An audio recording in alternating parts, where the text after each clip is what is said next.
ब्रह्म मुहूर्त में दो शब्दों को ऐसे बोले, फिर देखे चमत्कार। दोस्तों, गुरुजी ने अपनी कथा में बताया है कि ब्रह्म मुहूर्त को बहुत महत्वपूर्ण माना जाता है। यह भी बताया है कि ब्रह्म मुहूर्त में निद्रा त्यागने से विद्या, बुद्धि, स्वास्थ्य और बल प्राप्त होते हैं। किसी भी काम को ब्रह्म मुहूर्त में शुरू करना बहुत उत्तम माना जाता है। प्राचीन काल में लोग और ऋषि मुनि सदैव ब्रह्म मुहूर्त में उठकर ईश्वर का वंदन किया करते थे। घरों में भी बड़े बुजुर्ग लोग सुबह ब्रह्म मुहूर्त में उठकर स्नान आदि कर ईश्वर का नाम जपने बैठ जाते थे। ब्रह्म मुहूर्त में न केवल शास्त्रों की दृष्टि से बल्कि आयुर्वेद और आधुनिक चिकित्सा पद्धति में भी इस समय को भी बहुत महत्वपूर्ण माना गया है। कथा में ब्रह्म मुहूर्त को विशिष्ट कार्यों के लिए सर्वश्रेष्ठ करार दिया गया है। कथा के अनुसार सूर्य उदय से ठीक पहले का समय ब्रह्म मुहूर्त का समय होता है। ब्रह्म मुहूर्त रात का 14वां मुहूर्त काल है। एक मुहूर्त काल 48 मिनट की अवधि है, जिसमें पूरी रात 15 मुहूर्त होते हैं। सूर्योदय का समय भौगोलिक स्थिति और वर्ष के समय के अनुसार हर दिन बदलता रहता है और ब्रह्म मुहूर्त का समय इसके साथ बदलता रहता है। कथा के अनुसार ब्रह्म मुहूर्त में जागने से व्यक्ति रोग मुक्त रहता है, आयु में भी वृद्धि होती है। ब्रह्म मुहूर्त में उठना और शुभ कार्य करना आपको लाभान्वित कर सकता है, लेकिन इस समय कुछ कार्य हैं जिन्हें वर्जित माना गया है। इन कार्यों को करने से आपके शरीर को रोग घेर लेते हैं और आपकी आयु में भी कमी आती है। तो चलिए जानते हैं ब्रह्म मुहूर्त में आपको किन दो शब्दों को ऐसे बोलना है कि भगवान स्वयं आपकी इच्छा पूरी कर देंगे। दोस्तों, वीडियो में आगे बढ़ने से पहले वीडियो को लाइक और चैनल को सब्सक्राइब जरूर कर दें। चलिए वीडियो में आगे बढ़ते हैं। दोस्तों, सबसे पहले जानते हैं कथा के अनुसार ब्रह्म मुहूर्त में क्या नहीं करना चाहिए। नकारात्मक विचार, बहस, वार्तालाप, संभोग, नींद, भोजन, यात्रा, किसी भी प्रकार का शोर आदि नहीं करना चाहिए। यह देखा गया है कि बहुत से ऐसे लोग हैं इस समय जोर जोर से आरती, पूजन पाठ आदि करते हैं। कुछ तो हवन करते हैं। यह अनुचित है। इसमें वे खुद को और दूसरों को संकट में डाल देंगे। विद्वान मनुष्य को चाहिए कि वे ऐसे लोगों से दूर रहें। इस समय मन में नकारात्मक भाव नहीं लाने चाहिए, अन्यथा आपको तनाव पूरे दिन घेरे रहता है, जिससे आपको मानसिक रूप से परेशानी हो सकती है। कुछ लोग सुबह उठते ही चाय नाश्ता करने लगते हैं।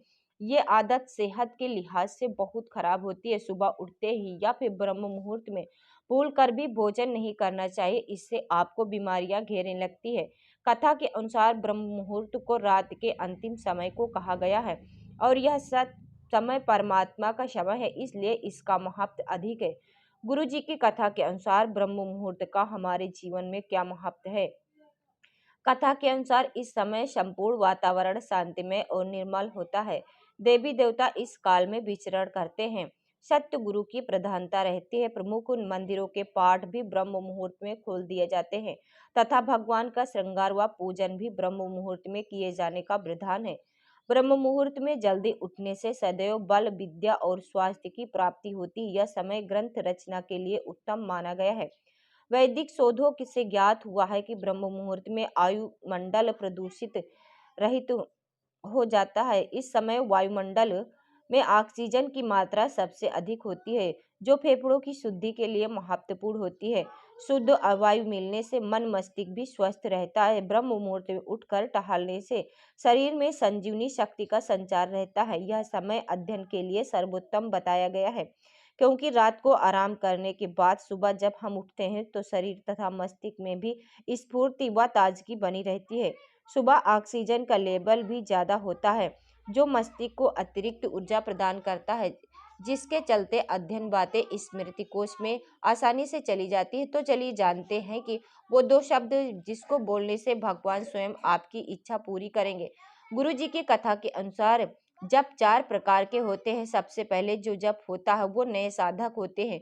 वो वाणी से बोलकर करते हैं, यानी कि वाचिक जप करते हैं। उसके बाद जब एक आधा महीना उनको जप करते हुए हो जाता है तो उनकी श्रद्धा बढ़ जाती है, तो फिर वो उपांशु पर आ जाते हैं, यानी कि होंठ हिलाते हैं, जीभ थोड़ी उठती है, बाहर आवाज नहीं आती है, उसको उपांशु बोला जाता है। उसके बाद जब उपांशु भी थोड़े दिनों के बाद अंदर लय होने लगता है तथा अभ्यास के अंदर वो छूट जाता है। तब आता है मानसिक मतलब, मन में भी आप बोलते रहते हो तो बाहर आवाज नहीं आती है। तो जब मन में ही बोलते रहोगे तो आप लाख होने लग जाता है। फिर आपके अंदर सबसे सर्वोत्तम श्रेणी का जप है, वो होता अजपा। अजपा का मतलब होता है जो अपने आप ही हो रहा हो। जिन मनुष्यों ने पिछले जन्मों की यहाँ तक भक्ति कर रखी है वो सीधे अजपा कर लेंगे, लेकिन हर कोई नहीं कर पाता है। जो यहाँ से शुरू कर सकता वहीं से शुरू करे। जितना ज्यादा करोगे एक दिन में उतनी ही जल्दी आप अपने पड़ाव पर आ जाते हैं।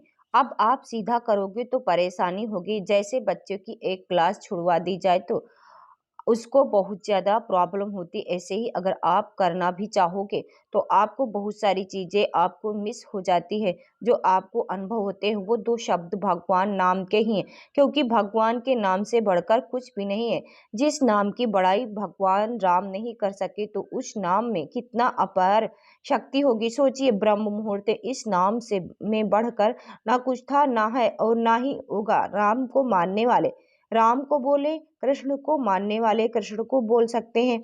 मुस्लिम, सिख, ईसाई जो कोई भी है, किसी भी धर्म से है, जो अपने अपने धर्म से वह अपने अपने धर्म के गुरु का नाम ले सकते हैं।